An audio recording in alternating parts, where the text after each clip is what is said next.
सुंदर वन में एक बहुत पुरानी और जादुई बांसुरी थी जो कभी जंगल की सबसे मधुर धुन बजाती थी।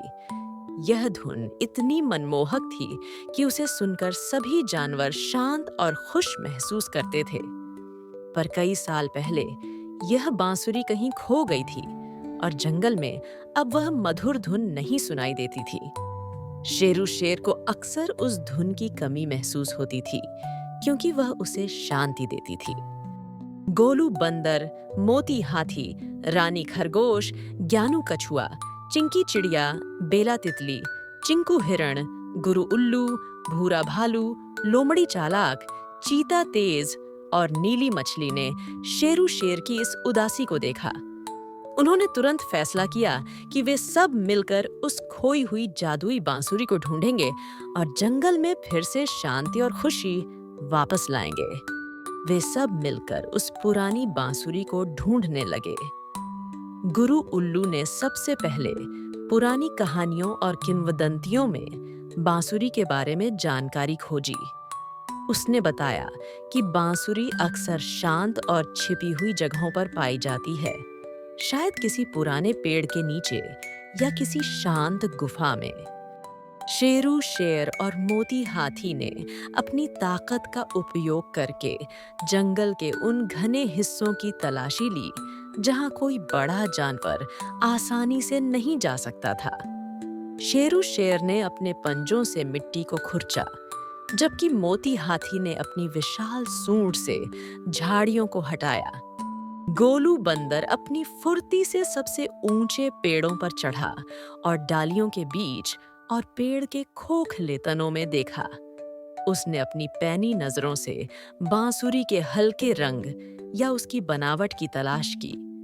चीता तेज ने अपनी गति का उपयोग करके जंगल के बड़े इलाकों में तेजी से दौड़ लगाई, यह देखने के लिए कि कहीं कोई अजीब वस्तु तो नहीं दिख रही जो बांसुरी हो सकती है। चिंकू हिरण ने अपनी तेज नजरों का उपयोग करके छोटी झाड़ियों और घनी घासों के बीच छिपी हुई बांसुरी को देखा। उसने मधुमक्खियों के झुंड का भी पता लगाने की कोशिश की, क्योंकि कभी-कभी बांसुरी के अंदर मधुमक्खियां अपना छत्ता बना लेती थीं। रानी खरगोश और ज्ञानू कछुआ ने मिलकर जमीन के हर इंच को परखा। रानी खरगोश ने छोटे पत्तों और सूखी घास के बीच देखा, जबकि ज्ञानू कछुआ धीमे और ध्यान से चला, पत्थरों और जड़ों के नीचे भी देखा। भूरा भालू ने अपनी पैनी सूंघने की शक्ति का उपयोग किया, जंगल की हर चीज को सूंघा ताकि बांसुरी की पुरानी लकड़ी या किसी भी अजीब गंध का पता लगा सके। लोमड़ी चालाक ने अपनी बुद्धिमत्ता का उपयोग करके उन जगहों का अनुमान लगाया जहां बांसुरी को सबसे सुरक्षित रूप से छिपाया गया होगा, शायद किसी पुराने खंभे के पास या एक पुरानी मांद के अंदर।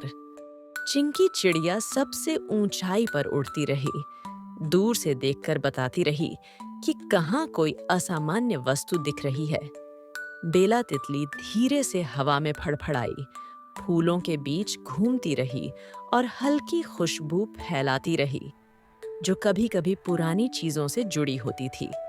नीली मछली नदी में तैरती रही, यह देखने के लिए कि कहीं बांसुरी नदी में तो नहीं गिर गई और किनारे पर आ गई हो। शेरू शेर, गोलू बंदर, मोती हाथी, रानी खरगोश, ज्ञानू कछुआ, चिंकी चिड़िया, बेला तितली, चिंकू हिरण, गुरु उल्लू, भूरा भालू, लोमड़ी चालाक, चीता तेज और नीली मछली सबने मिलकर कड़ी मेहनत की, अपनी अपनी अद्वितीय क्षमताओं का उपयोग करते हुए। कुछ देर की लगन से की गई खोज के बाद ज्ञानू कछुआ ने एक पुरानी गिरी हुई पेड़ की जड़ के नीचे मिट्टी और काई से ढकी हुई जादुई बांसुरी को देखा।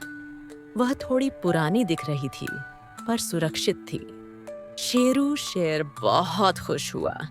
उसने बांसुरी को उठाया और गुरु उल्लू को दिया, क्योंकि गुरु उल्लू को संगीत का अच्छा ज्ञान था। गुरु उल्लू ने बांसुरी को धीरे से साफ किया और उसमें फूंक मारी। एक मधुर शांत धुन जंगल में गूंज उठी। सभी जानवर खुश और शांत महसूस करने लगे, ठीक वैसे ही जैसे पुराने समय में करते थे। शेरू शेर और जंगल के सभी जानवर बहुत खुश हुए। बांसुरी मिल गई थी और उसकी जादुई धुन वापस आ गई थी। उन्होंने अपने सभी प्यारे दोस्तों को उनकी मदद के लिए दिल से धन्यवाद दिया। उन्होंने सबने सीखा कि जब दोस्त मिलकर काम करते हैं तो वे सिर्फ खोई हुई चीजें ही नहीं ढूंढते, बल्कि खोई हुई खुशियों और परंपराओं को भी वापस लाते हैं। और यह एकता ही जंगल की सबसे बड़ी शक्ति है।